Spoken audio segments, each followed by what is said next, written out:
I'm Glenn DeRoché, and I'm the director and co-founder of DeRoché Strohmayer. My name is Juergen Strohmayer, and I'm the other part of the office. Hi, and welcome to your ArchDaily interview. So what mainly inspired the design of this project, and were there any constraints? So the design of the project started with a brief from the NGO Surf Ghana, the owner of that NGO, Sandy Alibo. And in looking at the brief, what we realized was that the brief was actually a program that allowed us to utilize a single open space as the primary kind of response to create the functions that she wanted to create inside of that space. So when we saw the site and we realized that there is actually a single room there already, we decided that the brief for the project for us, or our response to her brief, should be that we start by keeping the existing structure as it stood. But we did notice things like leaky roofs, lack of ventilation.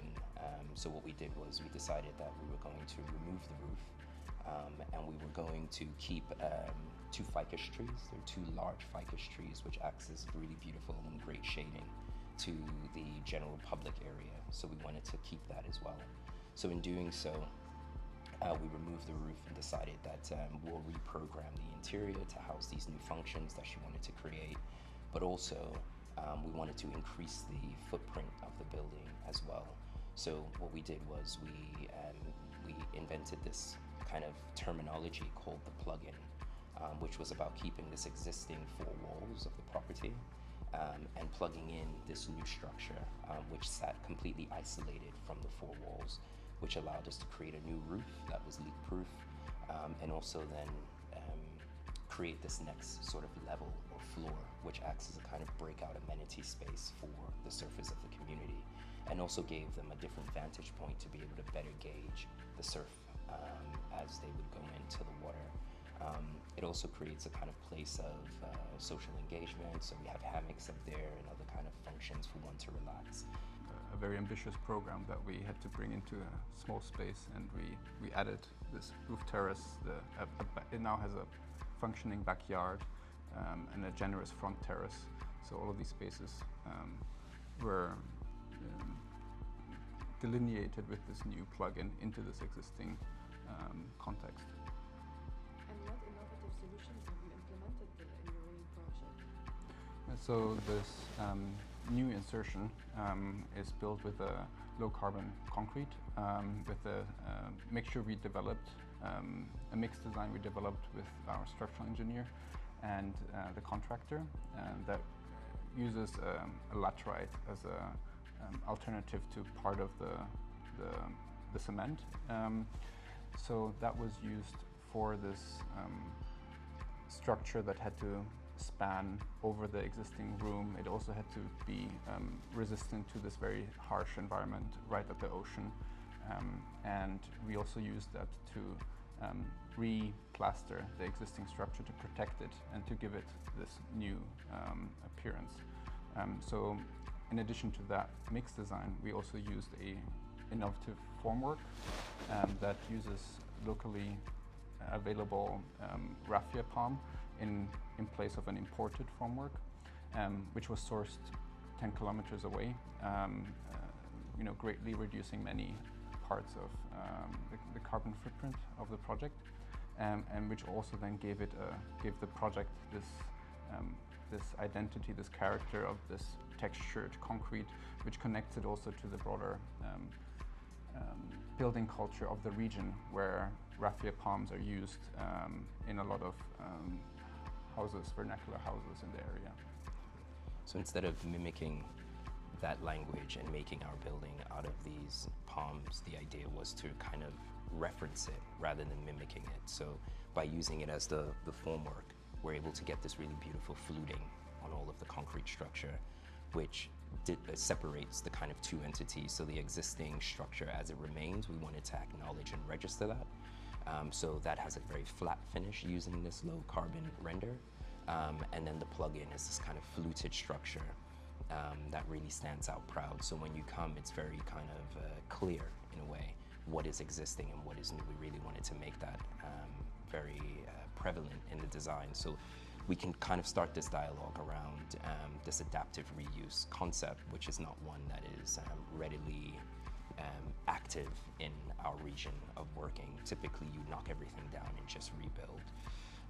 In addition to what Juergen just said, we also, this new plug-in and this new concrete plateau or roof also acts as the kind of primary roof structure. And because we separated it, what it allows us to do is to create a buffer in between the usable space and this roof level, which kind of gives us this cavity that